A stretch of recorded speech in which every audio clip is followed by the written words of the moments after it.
Okay. Welcome back to Yashahime, Half Demon Princess, anime review episode number 13. This will be the 14th episode of the anime, The Mastermind Who Burned Down the Forest. Yes. Now, when I talked about this episode a couple weeks ago, in case you're curious, like why did I do a review last week? Well, because they didn't release new dub last week. That was the reason why. Okay, the reason why I consider this a critical one, because this one answers the question of who burned down the forest that caused Setsuna and Toa to be separated. It's actually not revealed until halfway through the episode. Okay, so I'll get to the person basically behind that burning is the villain for the episode. Hodora, I think his name is, yeah. He is, in fact, a fire god. Yes, an evil fire god. Episode starts off with this beautiful village girl running away and running to Ryuku. Yep, running to Ryuku. Just by sheer coincidence.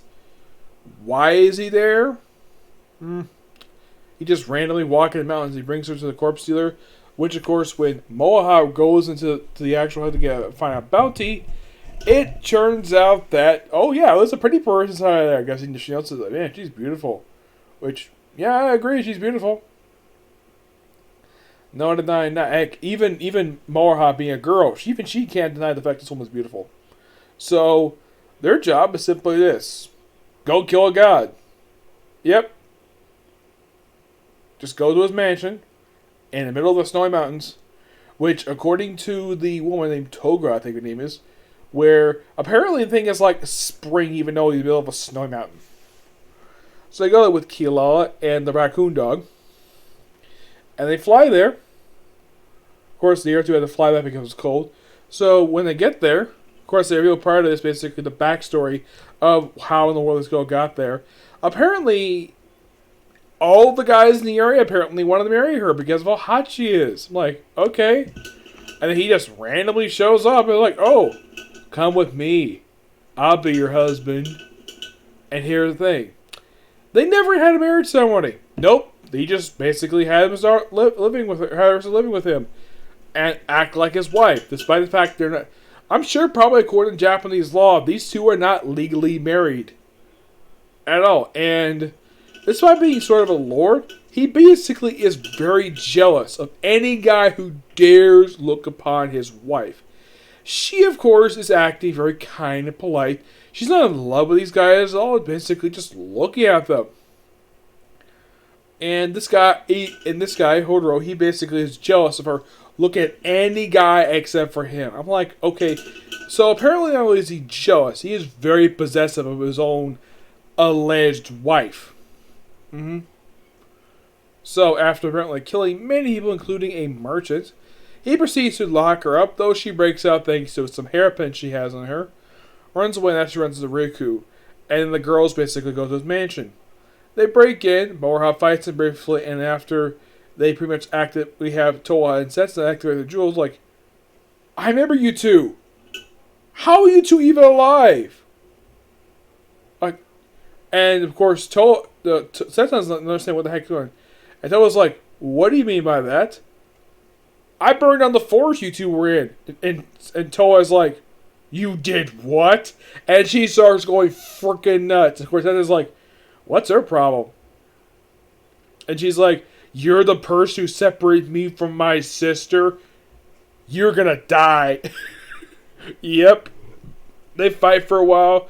The girl, and then of course, Toga decides to go back anyways. Just tell the guy, oh yeah, I'm breaking up with you because you are too possessive and jealous. So he's like, screw it, I'm going to burn myself to death. Yep. And he burns on not only himself, but also his mansion. And of course, they ride off. Of course, they show a flashback of basically how he burned on the forest. He was ordered to do this by a woman named Zero. And Shishimaru was there. Yes, Shishimaru. Why was he there? Well, they don't reveal that until the very next episode. Actually, they don't reveal that until episode 18. Yeah, they'll reveal it like a few episodes after this one. And of course, there's a minor plot point of basically Toa holding onto her smartphone. It's like, oh, let this thing go. You better not destroy the damn thing because I think it's freaking expensive. Heck, my own basically costs a bundle to get. These things are not super cheap. Yeah. So, next episode, providing the fact this ain't going to wake off, this one is a question I think a lot of people have been asking since the series started. What the heck happened to Kagome and Iwasha? Well, I also have another question. Where the heck is Shippo?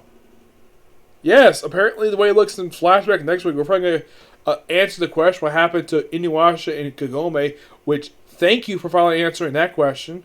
Of course, they reveal some other stuff, it looks like, though, but the one question I would like to have an answer to, what the heck happened to Shippo? Because he's not even in the series, not even mentioned. Like, did Sunrise forget about Shippo? The little kid character? I'm sure he got older in 14 years. I highly doubt it's Raccoon Dog. I highly doubt it's him. Maybe he's probably a stand-in for him, but where is Shippo in all this? That's a very good question. Yep. But this overall was a really damn good episode. And I definitely hope this is basically, even though it's basically kind of one of those monster type wicked ones, but this is definitely a very good episode. It's pretty much a important episode for the series because it answers one of the plot questions basically answer when it starts the series. Mainly answer the question basically that happened in episode 1. Like, who started the fire that basically burned the forest that Toa and Tetsuno were in? Turns out it was this guy. We had to wait basically 12 episodes after this plot point was introduced to answer this question. And thank God we did. At least it wasn't solved like right away within like the first couple episodes. That was kind of stupid. But 15 is just as important as this one. Because we finally answer the big question of what happened to Kagome and Iwasha. Which I'm looking forward to. And hopefully it airs next week. Okay, so that's it for Single Review. Next view is a movie review discussing the second Sam Raimi Spider-Man movie. Okay, see you next video.